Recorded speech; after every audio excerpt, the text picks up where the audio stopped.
5.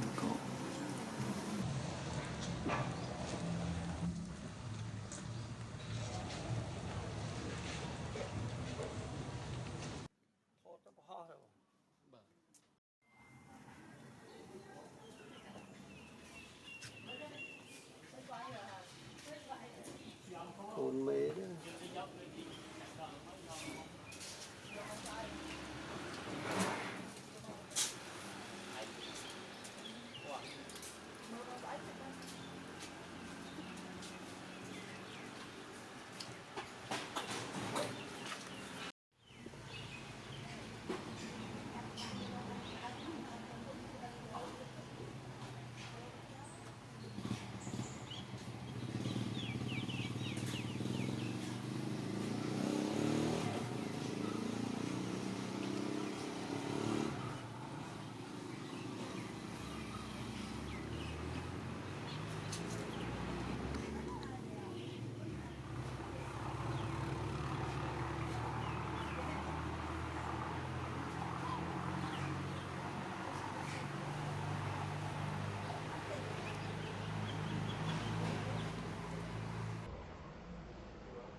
Sẵn rồi.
Có tới ăn rồi bạn sẽ trái thật là bạn.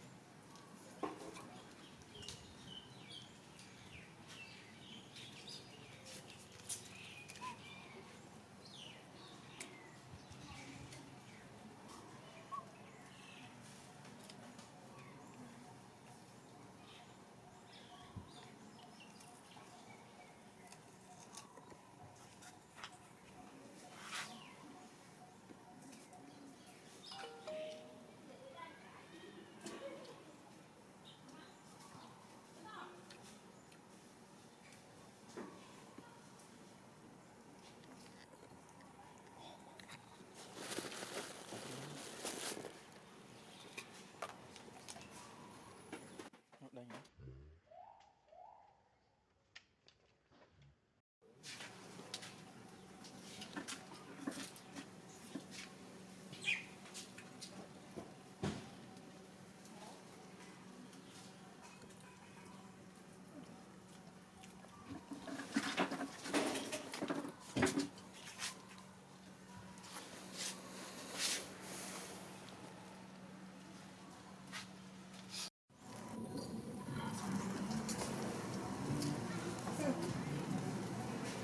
สิบก็